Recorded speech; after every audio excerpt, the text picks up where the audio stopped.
let A equal to this matrix and B equal to this matrix, NA the null space of A and RB range space of B, then the dimension of the intersection of NA intersection RB over R is, तो ये हमें दो matrix given है और एक से N A यानी कि नल स्पेस ऑफ ए निकालना है और एक से रेंज स्पेस ऑफ बी निकालना है। यानी कि आप ये समझ सकते हैं रेंज स्पेस निकालना है तो आपको यहाँ पर ये जो बी मैट्रिक्स दिया गया है ये डोमेन के दो वेक्टर दे दिए गए और उससे उसका रेंज रेंज सेट निकालना है।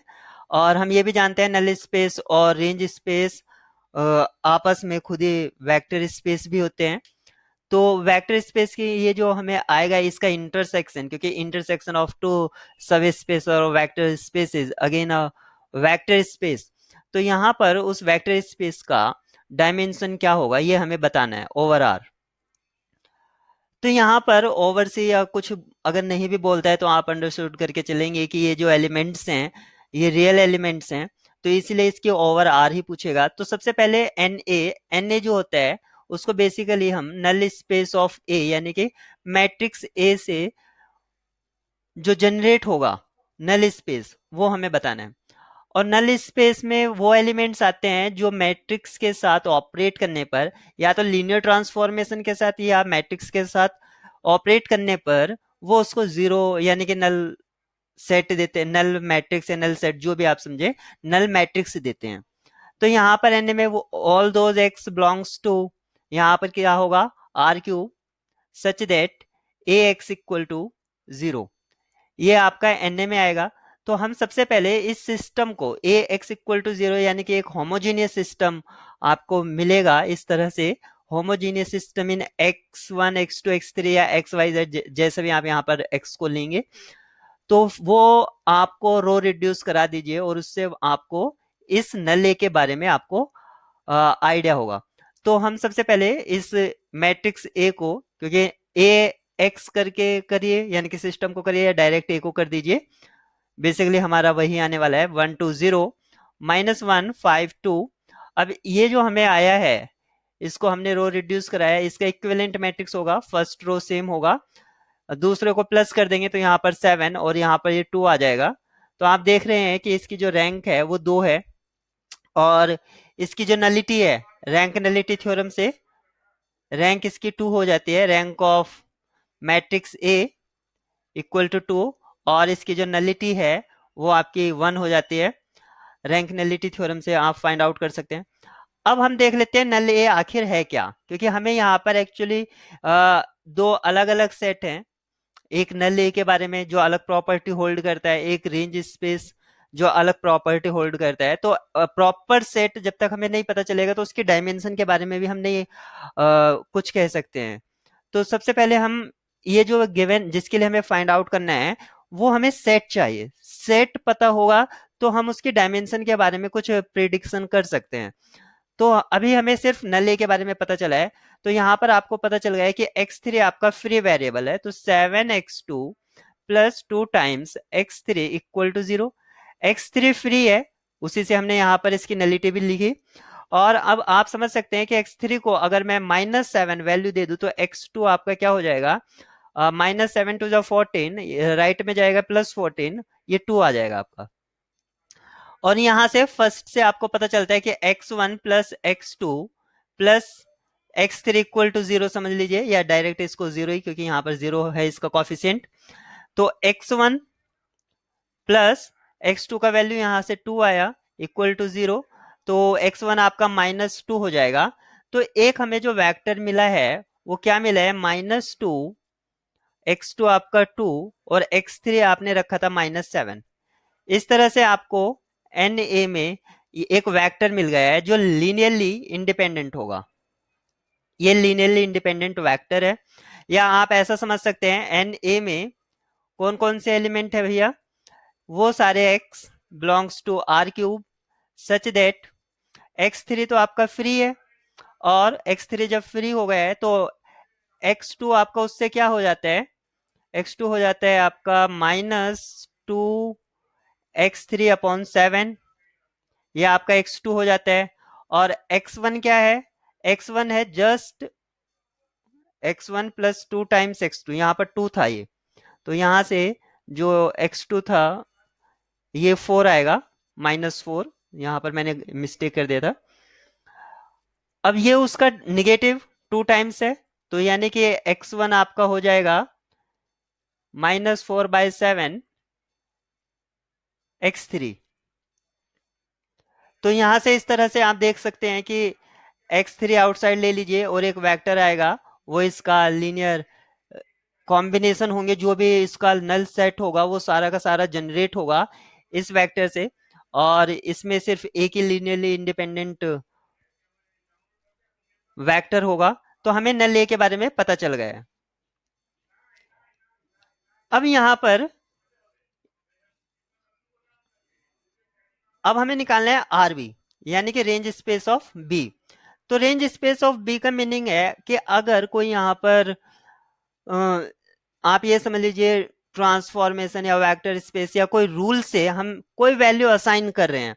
रेंज स्पेस ऑफ बी का मीनिंग है कि हम ये जो वेक्टर्स हैं दो, इसको जो हमने मैट्रिक्स के फॉर्म में लिख दिया है, सिर्फ मैट्रिक्स के फॉर्म में, एक रूल से हम कोई वैल्यू असाइन करेंगे जो इमेज है, तो उसकी जो इमेज की डायमेंशन होगी वो क्या होगी, ये रेंज स्पेस हमें यहाँ पर बताना है। अब यहाँ पर रेंज स्पेस बताने के लिए रेंज स्पेस ऑफ बी होगा क्या, रेंज स्पेस ऑफ बी मतलब बी के सारे लीनियर कॉम्बिनेशन।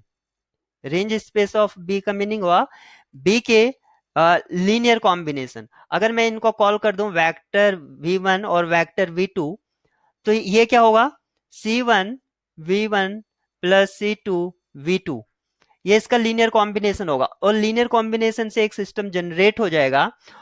तो यहाँ पर C1 C2 उसके कॉफिशिएंट आएंगे, सॉरी वेरिएबल्स हो जाएंगे, और इनके जो कॉफिशिएंट होंगे वो सेम होंगे। तो अब मैं इस मैट्रिक्स को भी फाइनली इसी मैट्रिक्स को, क्योंकि वो जो कॉफिशिएंट से मैट्रिक्स जनरेट होगा वो यही मैट्रिक्स जनरेट होगा, इसको मैं रो रिड्यूस करा दूंगा। तो फर्स्ट रो ऐसे ही दूसरी को ऐड कर दूंगा, और तीसरी को 3 से मल्टीप्लाई करा के सब्ट्रैक्ट कर दूंगा, ये 0, और 3 2 6, ये -5। तो यहाँ पर आप देख सकते हैं ये एक दूसरे का मल्टीपल है, तो ये कैंसल आउट हो जाएगा।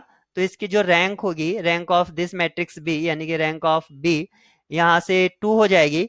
और ये जो वेक्टर्स आ रहे थे ये R3 से आ रहे थे, ये जो वेक्टर आ रहे थे R3 से आ रहे थे, तो रैंक नलिटी थ्योरम से इसकी जो नलिटी है वो 1 हो जाएगी। अब हमें रेंज स्पेस भी पता चल गया है, और सॉरी अभी रेंज स्पेस, अभी हमने सिर्फ रैंक के बारे में पता किया है, उसका रेंज स्पेस ऑफ बी है क्या। तो यहाँ पर हमें ये पता चलता है कि इसमें दो वेक्टर थे और उसकी रैंक 2 हो गई है। तो यानी कि इसमें दो लीनियरली इंडिपेंडेंट वेक्टर हैं, और वो दो लीनियरली इंडिपेंडेंट वेक्टर ये हैं ही यहाँ पर आपस में, और देख सकते हैं कि आपस में एक दूसरे का मल्टीपल भी नहीं है। तो ये एल आई हो गए लीनियरली इंडिपेंडेंट। तो ये रेंज स्पेस में उसके बिलोंग करेगा, और रेंज स्पेस जो है वो इससे जनरेट हो रहा है बी का। तो अब हमें यहाँ पर ये देखना है, क्योंकि हमें इंटरसेक्शन के लिए फाइंड आउट करना है कि जो रेंज बी के जो वेक्टर्स हैं क्या वो नल ए में भी बिलोंग कर रहे हैं।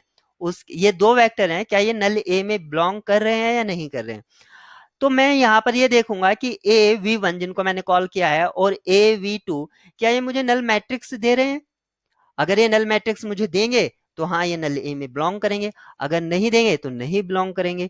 तो मैं इसको वेरीफाई कर लेता हूं। तो ए वी वन यानी कि फर्स्ट रो और इसका फर्स्ट कॉलम यहां पर करेंगे, तो पहली एंट्री मुझे मिलेगी 1 प्लस सॉरी -2 और 0। तो यहां पर आप देख सकते हैं यहां -1 मिलेगा, तो 0 नहीं मिला, तो इसका जो फर्स्ट वेक्टर है वो नले में नहीं है। सेकंड वेक्टर देखते हैं, इसका फर्स्ट रो और इसका सेकंड कॉलम, 1 को 2 से मल्टीप्लाई कराया 2 और +2,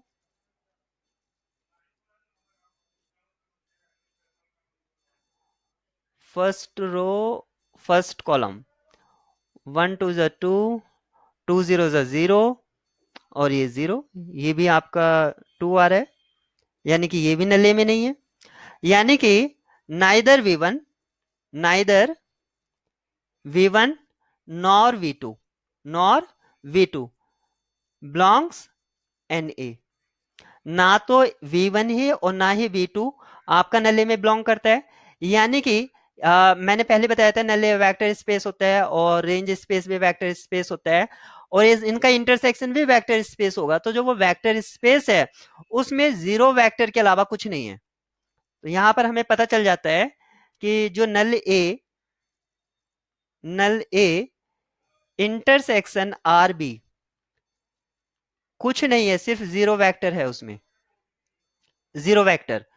तो अगर यहाँ पर जीरो वेक्टर है तो यहाँ से हमें पता चल जाता है कि किसी अगर सेट में अगर जीरो वेक्टर या वेक्टर स्पेस में सिर्फ आइडेंटिटी एलिमेंट है तो उसकी जो डायमेंशन है वो जीरो डिफाइन है। तो जीरो, तो इसकी जो डायमेंशन हो जाती है, जो हमसे पूछा गया था, dimension of N A intersection R B is equal to zero. तो ये एक अच्छा क्वेश्चन था जिसको पूछा गया था एन ए और आर बी। एग्जैक्ट हमें आर बी जो हमने फाइंड आउट करा वो हमने ये देख लिया कि इसमें ये वेक्टर एल आई हैं, और एन ए सबसे पहले हमने निकाल लिया और फिर उनके इंटरसेक्शन में देखा कि हाँ इंटरसेक्शन में कुछ है या नहीं है। मैं जो पहले ही बताया था स्टार्टिंग में कि सबसे पहले हमें सेट चाहिए होगा और उनका इंटरसेक्शन में कुछ भी एलिमेंट नहीं है, तो उसकी डायमेंशन के बारे में हम समहाउ प्रोबेबली उसके बारे में कुछ बता सकते हैं।